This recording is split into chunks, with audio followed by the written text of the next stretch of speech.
Okay, apparently we had some technical difficulties on the audio here, so what I'd like to cover today is the statistical analysis and evaluation of proficiency testing, just kind of a high-level view. I'd like to welcome everybody who joined this morning. What I'm going to do is run through the slide deck, and at the end of that, we'll have a little chance for entertaining any questions you might have.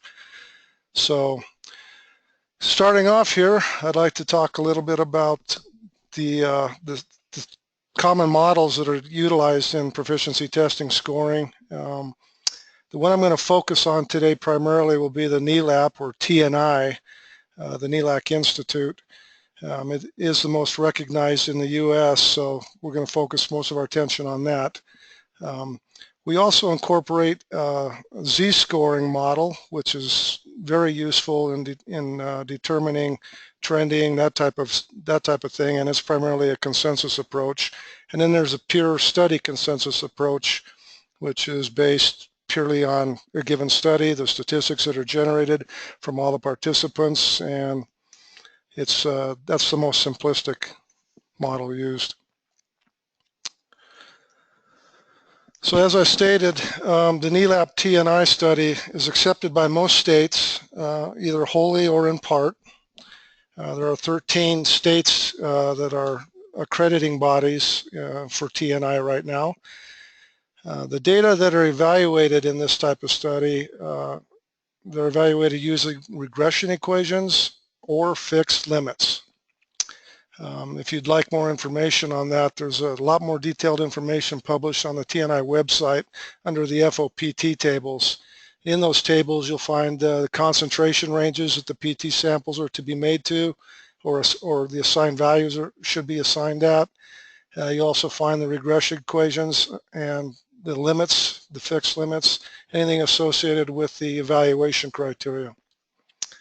Real quickly, the non-potable water acceptance limits, they represent approximately plus or minus 3 standard deviations. And the drinking water acceptance limits, they represent plus or minus 2 standard deviations. When we're doing the statistics on a given PT study, we utilize a robust mean and robust standard deviation unless there's an insufficient number of data points. And then mean and standard deviation, I'd like to talk a little bit about robust versus arithmetic techniques. Arithmetic is just that. It's the simple average and simple standard deviation. It's used for sample sizes or data points between 7 or up to 7 and up to 20 samples. The robust technique, which is the more common technique to generate mean and standard deviation, is a multi-iterative bi-weighted mean and a bi-weighted standard deviation.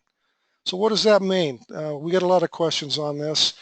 What does bi-weight really represent? Well, it starts out with you calculate the median of the data population for a given analyte. Then it assigns a weighting factor to each data point with each iteration, and it's based on the distance of that data point from the median. Conduct up to 15 iterations, and it's utilized for sample sizes or number of data points of 20 values or more. So why do we use a robust technique? Well, simply put, it minimizes the effect of data outliers on the mean and standard deviation. It reduces the influence of those data points on the mean and standard deviation. Now, when we have a situation where you've got a limited number of data points, there's a lot of tests when we have to use an arithmetic mean and arithmetic standard deviation, that would require us to use a Grub's test. Now, Grub's test is, I'm not going to get into a lot of detail here, but it's a test statistic where the largest absolute standard deviation from the from the sample mean in the units of the standard deviation. It's evaluation and invalidation, if you will, of certain data points. And Grub's test is just one of the outlier tests that we use.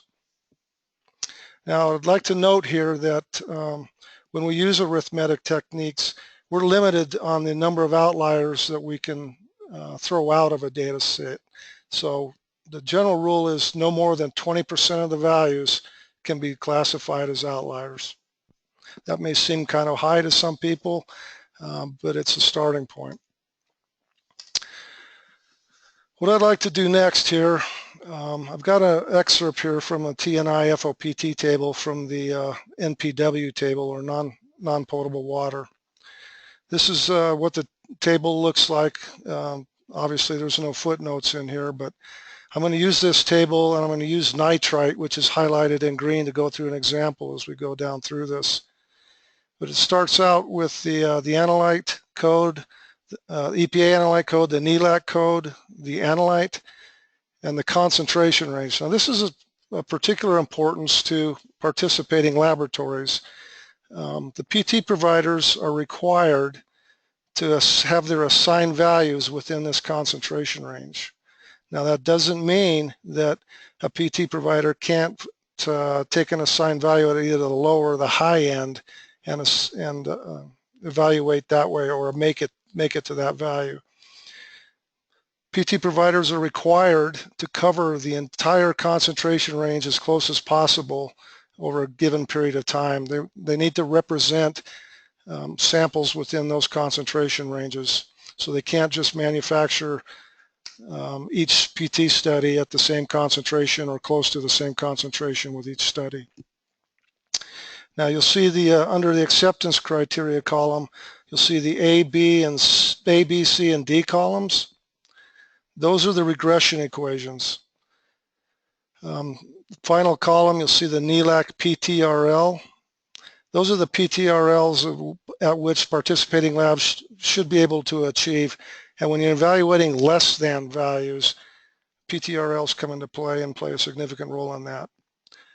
Now, PT providers are required to analytically verify that for any analyte that's not spiked into a particular PT sample, they need to be able to verify that it's clean, so to speak, down to 1/2 of that PTRL. So what I'd like to do next is kind of take everybody through a quick and easy example of how the acceptance limits are derived from the TNI regression equations. And this determines whether your results are acceptable or not acceptable. So in this case, we're going to use the NPW table, where the acceptance limits represent ±3 standard deviations as calculated from the predicted mean. That's not the assigned value that the PT provider assigns, but the predicted mean. So what I'm going to use here as an example is nitrite, where we've got, and I've taken the A, B, C, and D factors right off of the table. So let's assume that the PT provider makes the assigned value for nitrite at 1.00 milligram per liter. All right, just to keep it simple. So from that, you need to calculate a predicted mean, which would be the 1.00 made to value times the A factor plus the B factor. And that'll give you a predicted mean of 0.999.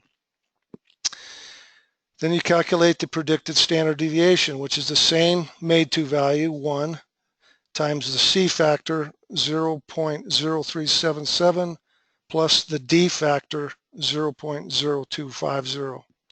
That gives you a predicted standard deviation of 0.0627 milligrams per liter. Now that's one standard deviation. So to calculate the acceptance limits that would be applied to nitrite in this sample, you take the predicted mean ±3 times the predicted standard deviation, and that gives you an acceptance range of 0.811 to 1.19. And that's what everybody's going to be assessed on relative to acceptable or not acceptable in their PT evaluation. One thing to note, a little history on these regression equations, that they were calculated long ago by the FOPT subcommittee at TNI, and a lot of different methods went into the regression equations. So it's kind of, you can think of it as kind of designed to take the analytical method bias of any method out of the equation. So it's typically accounted for where the regression equations are prescribed. All right, with that, let's back up a little bit to assigned values. How are they determined? Well, there's the actual made to value, which everybody's pretty common or knows quite a bit about. It's determined by simply the weights and measurements that went into determining the assigned value, how much salt you weighed out to what final volume, and also take into account the purity of any substrate materials used. There's also a measured mean. Now this is the measured mean established by the PT provider's own verification testing. And there's the example where you have the PT study mean becomes the assigned value. Now that's used only where C and D factors only are incorporated into the FOPT table. Once all that has been determined, the analytical verification, homogeneity, and stability testing criteria that PT providers utilize comes into play. They must be compliant with the verification, homogeneity, and stability testing criteria, which are typically much, much tighter than the acceptance ranges used to evaluate participating labs. Okay. Another question we commonly get, the question being, I use this method, but your acceptance limits don't look to be appropriate for my method. Well, that brings up the issue of data modality. What is it and how is it handled? Multimodal distributions typically occur where two or more data distribution scenarios are exhibited within a data set. So PT providers use methods for detecting and treating these situations, and they must be approved by the PT provider's provider accreditor, the PTPA. This is the group of people that accredits PT providers to the TNI standard and various ISO standards. When we detect a bimodal or multimodal distribution, PT provider must assess the cause, segregate the data, and evaluate it separately. If they can't, or there looks to be there's something really going on with this study that can't be explained, they have to invalidate either the analyte, the sample in that particular PT study. A lot of situations come into play where supposedly the TNI regression equations will take into account many different methods when they derive that. That isn't always the case, though. There's a number of situations that occur where the distribution of a given method is distinctly different than that from the rest of the PT results. A lot of effort goes into this. By generally speaking, though, it's a rare occasion with a couple of exceptions, microbiology being one. And recently, with the introduction of a lot of international laboratories participating in TNI PT studies, you'll run into a lot of situations where the method that they report isn't a recognized method, and it may be a different technology. In that case, the PT provider needs to do a little investigation and determine if multimodality does exist. And let me give you a couple of examples of what causes multimodality. Prep and analytical method bias. That is, two or more methods may not be equivalent. I know that preparation techniques and preparation methods can come into play into this very heavily. PT sample inhomogeneity. Now keep in mind, PT providers must demonstrate that their samples are homogeneous both within a lot and between the samples. So within and between the samples, they have to demonstrate homogeneity. PT samples may have also exhibited, instability during the course of the study. That's where stability testing comes in. After a study closes, the PT provider analyzes that same PT sample and assesses whether it is still stable and appropriate for the intended use of the study. All right, let's talk about PT sample concentration, its impact on acceptance limits. Where you have regression-based acceptance limits, they typically change as a percentage of the assigned value over the PT concentration range. That makes sense, but they generally widen as the concentration range approaches the PTRL. Now that's not a hard, fast rule, but it's typically something that we see quite a bit, and it's more prevalent in some analytes than others. And then we have obviously fixed acceptance limits, which are just that. They're fixed and they're independent of the concentration range. Now, there's a couple of tools we can utilize for monitoring and trending PT performance. There's PT performance and exception reports. These are all available on the eData website. Participants in our PT studies have automatic access to these. Another tool that I'm quite fond of is the custom export generator. It's essentially setting up your own Excel spreadsheets with the data that you want, and you can save it and use it continuously if you'd like to. We utilize this tool internally quite a bit when we are fielding questions from customers in a proficiency testing study. Another thing which has gained tremendous international support are Z-scores. International proficiency testing, Z-scores, that's what determines the primary acceptance criteria. And quite simply put, a Z-score is a number that when you look at it as an absolute value, represents how many standard deviations your result was from the mean. So Z-score of 2.99 means you were just inside 3 standard deviations of the mean, and if it's an NPW study, 3 standard deviations is what would be used to determine your acceptance criteria. Another thing that you can use Z-scores for is to kind of monitor or control chart PT results, and you can kind of determine trends. So over a period of time, you can determine if you're, based on whatever control chart rules you'd like to use, you can determine if you're at risk to get a not acceptable evaluation in a future PT study.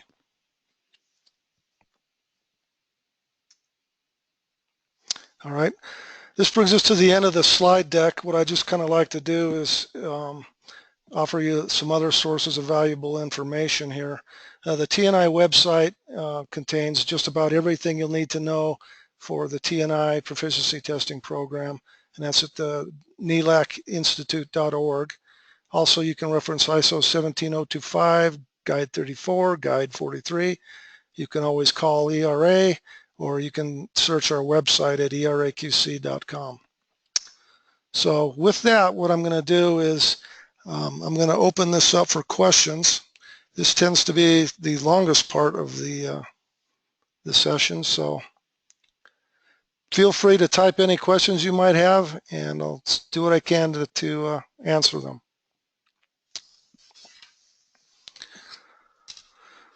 Okay, so a couple of questions I've got already here are define TNI, FOPT, and other acronyms.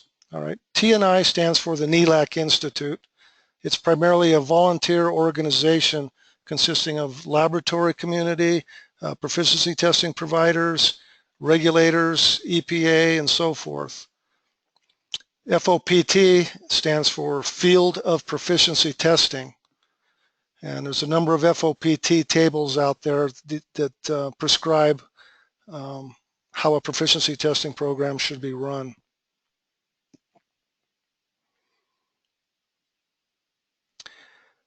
Another question I have here are PT study samples used for CRM samples, and are the acceptance limits the same?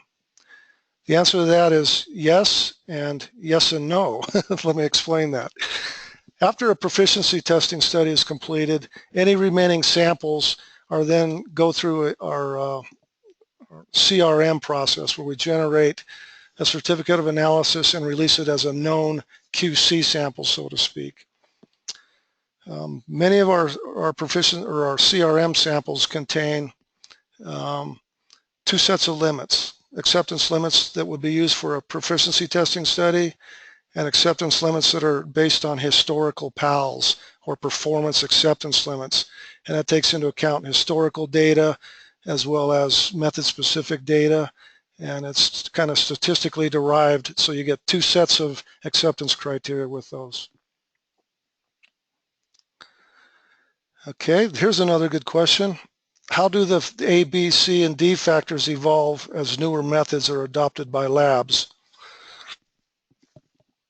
If a new method comes out and it's clearly not equivalent to other methods used for a given analyte, what you can do is submit a request to the PT, Proficiency Testing Provider Executive Committee or subcommittee, and request that an evaluation be done on the data.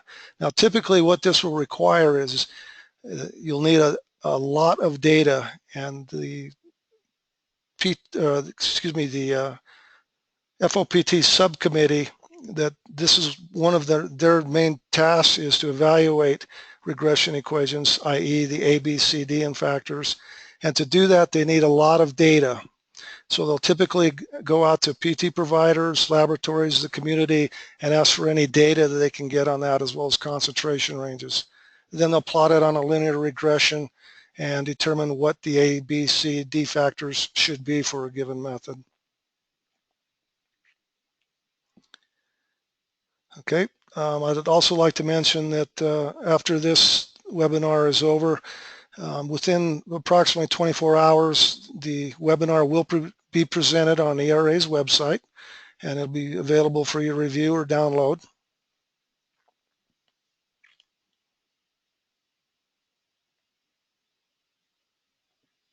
And here's a good question. How are sensor and instrument percent accuracy accounted for in the PT? So if I understand that correctly, how is percent accuracy from a given instrument or detector accounted for in the PT? Well, simply put, if you're looking at it from a sensitivity issue, you would need to take particular note of the PTRLs that are associated with each analyte on the FOPT tables. You want to make sure that you can detect well above the PTRL. If you're talking about accuracy in general, that would be determined by obviously the calibration curve that you're generating, or a calibration range and linearity that your instrument can achieve. Keep in mind that proficiency testing sample concentrations may not and probably do not represent real world samples, and they may not be consistent with what everybody calibrates at for a given method. So that needs to be taken into account when you're analyzing PT samples. One way to deal with that is to provide an additional dilution, conduct additional dilution on a PT sample to get it within your concentration range.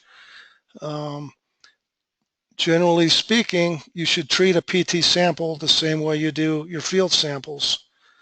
Now, I, as well as many other folks, realize that real world samples don't always contain every analyte at the concentration ranges that the PT providers provide in their PT samples. So you have to take that into consideration as well. My advice in that type of situation is treat the sample and your calibration curve the same way you would treat your normal calibration curve, but take into account what you see in the sample.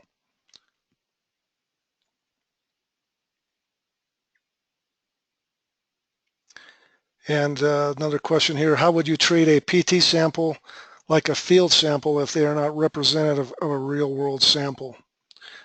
Well, I kind of touched on that just a minute ago. If you take a real world sample, I understand does not contain all the analytes, and they probably don't contain them at the concentrations that a PT sample contains them at. It's up to the analyst to treat it as a real world sample and either dilute it into the concentration range or change calibration ranges depending on what you see in the sample.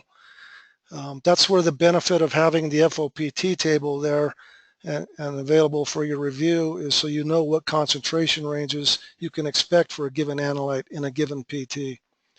If you've got any questions on how best to treat that and still be working in the spirit of proficiency testing, feel free to give us a call at ERA or give me a call directly, and I can kind of help walk you through it. PT providers cannot tell a laboratory, oh, you got to do an additional 10x dilution or anything of that nature.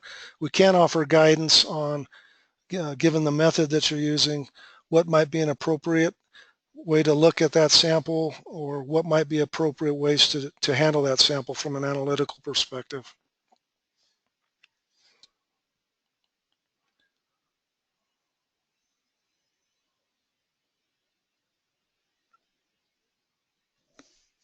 All right, here's another question. Why is half the PTR considered a non-detect? We consider this value to be too close to delineate detects from non-detects. We had to start somewhere on the PTRLs. A lot of the PT samples, particularly on the organic side, don't contain all of the analytes that are on that list. PT providers are required to select a minimum number of analytes. So when you're evaluating a laboratory and say they do report a value that is above 1/2 the PTRL, and the assessment needs to be made whether that's a false positive result or not. That's why PT providers have to use 1/2 the PTRL and verify that it's clean down to at least that level. Everybody has different reporting limits, LODs, LOQs, what have you, but there has to be a starting point somewhere to determine what's a false positive and what's not.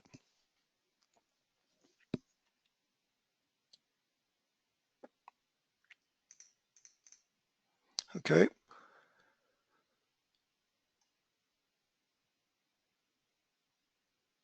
And another question here, when you were contracted for a project, for example, UCMR4 methods, which are typically new, how do you determine the acceptance limits? Well, quite simply, the PT providers that are contracted to manufacture those samples, they don't actually perform the statistical analysis on it. That's done by under guidance by EPA. So to answer that question, I guess I really don't have a good answer, as with the exception of contact EPA, or I believe it'd be Great Lakes that typically runs that program.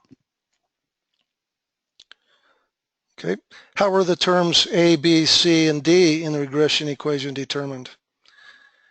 Well, that's done by gathering lots and lots of data from multiple methods or a single method, whichever the case may be, doing a linear regression analysis, and for the equation y equals mx plus b, they determine what the A, B, C, and D factors are. And again, A and B pertain to the predicted mean or accuracy.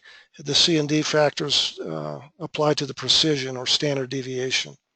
Then they have to demonstrate that over a given concentration range, which is the range of the data that they have received, that it's linear throughout that range.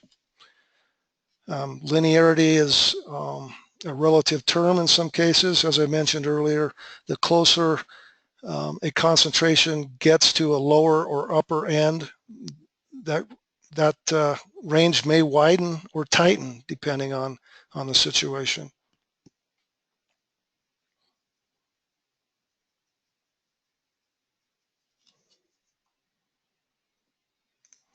Okay, why is 2-chloroethylvinyl ether never introduced in a VOC sample for NPW?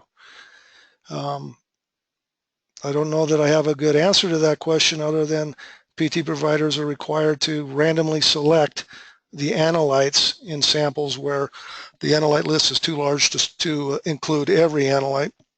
And then they're also required to select a minimum number of analytes depending on the total number of analytes in the FOPT. So Occasionally, you should get a PT sample that does have 2-chloroethyl vinyl ether in it.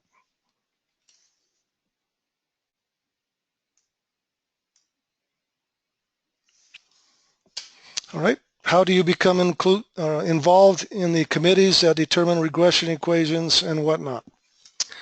The FOPT subcommittee is primarily tasked with determining and assessing FOPT table criteria, regression equations, and so forth. One thing you can do is apply online on the TNI website, ask to be included in a committee. Generally speaking, they'll ask for some credentials, resume, that type of thing, and then they'll take it through a voting process.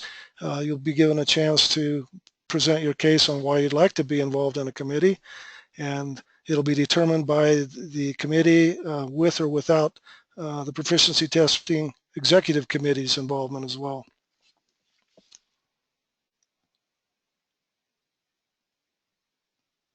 All right, how valuable are MDL values as compared to 1/2 the PTRL values? That's a good question. How valuable are they?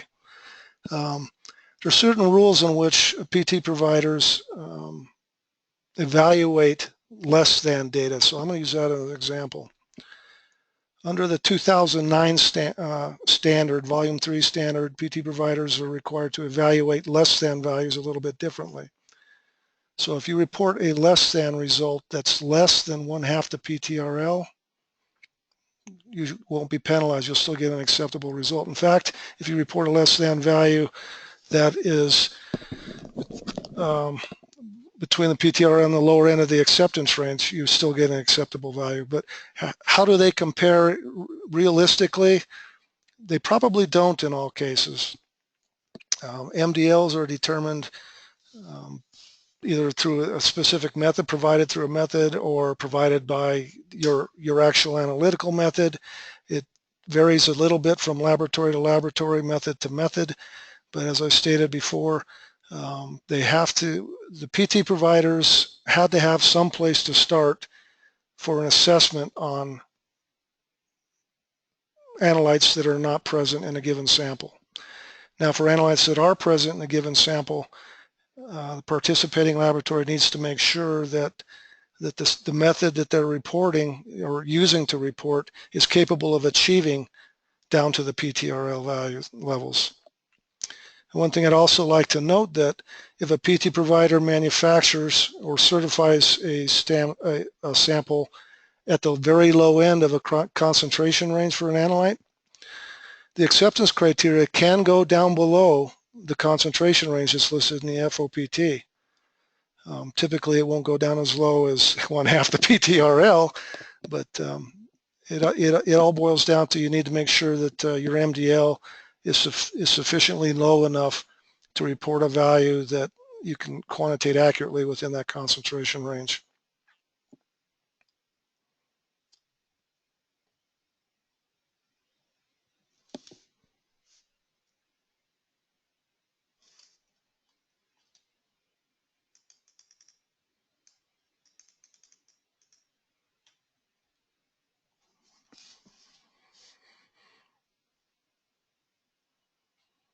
Okay, here's a good question. Why are acceptance limits for some analytes based on the study? For example, in soils or TDS in water.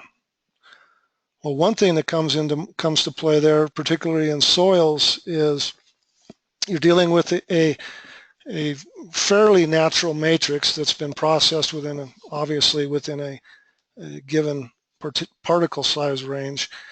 But because of the preparation techniques that are available out there for use, the study mean represents probably a more fair way to evaluate criteria in that case. You don't quantitatively recover a lot of analytes in certain solid matrices, so it was determined that it's a more fair way of looking at and evaluating participant data.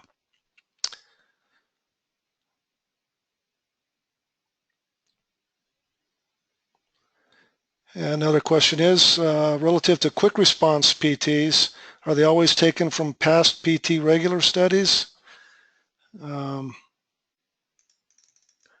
We have seen many occasions where we pass a ERAQC and fail an ERAPT. By QC, I assume that means quick response.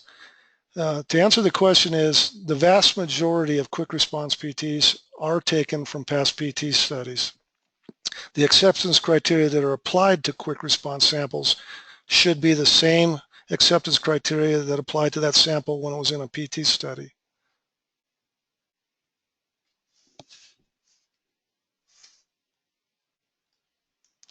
Why are acceptance limits for many microbiology tests so wide?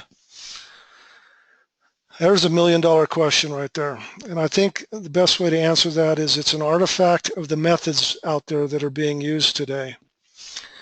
Now, keep in mind that you're dealing with a living organism, hopefully a living organism if you get any colonies or any growth on your media. But the challenge lies in that you have to keep the organisms alive and you have to keep them from reproducing. You have to have a starting point or an assigned value that's stable. There's been a lot of discussion and a lot of data that have gone into the acceptance limits for microbiology tests. In fact, I'd like to mention that there is a recently formed subcommittee on microbiology to assess method performance and method acceptance limits. ERA has our microbiologist is a member of that subcommittee, and they will be requesting data from PT providers to do just that, evaluate acceptance criteria relative to different methods, determine if that requires updating or offer guidance to both the PT providers and the community.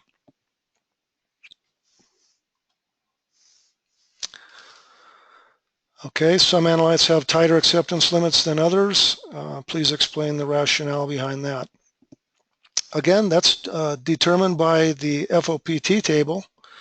As I stated earlier, for NPW and for the soil table or SCM tables, the acceptance limits will represent 3 standard deviations, be it from the mean or from the predicted mean. PT providers don't have a great deal of flexibility. In fact, they have little to no flexibility in the acceptance limits other than to calculate them per the FOPT tables and calculate the acceptance criteria and evaluate laboratories based on those acceptance criteria. Now, some analytes in some methods may be better performers than others, but that should have been reflected in the regression equation, the A, B, C, D factors.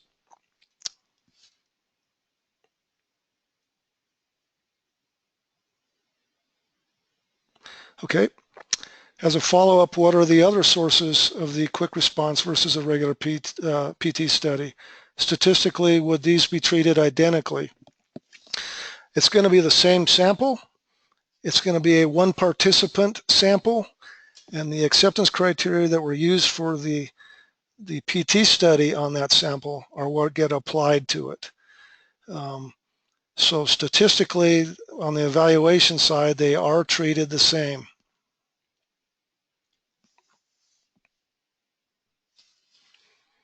Okay, next question was, who accredits PT providers? As I mentioned earlier in the slide deck, proficiency testing providers are accredited by a proficiency testing provider accrediting body. And those people are accredited by TNI to be accrediting bodies for the proficiency testing providers. Right now, I'm aware of 2 for environmental PTs, and that's A2LA, and I believe it's ANLAB. There used to be A-class.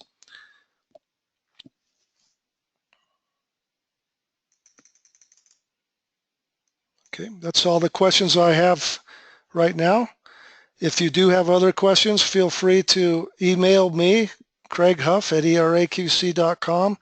My email address is, chuff at ERAQC.com, or feel free to contact our customer service group or proficiency testing group, and we'll be happy to answer any questions you might have. All right. As I mentioned earlier also, this presentation is available on our website, should be there within 24 hours. you can log on to our website and get a copy of it there if you'd like. All right, thank you very much, everybody. I appreciate your time, and I hope you've got some valuable information out of this. Thank you very much. Bye-bye.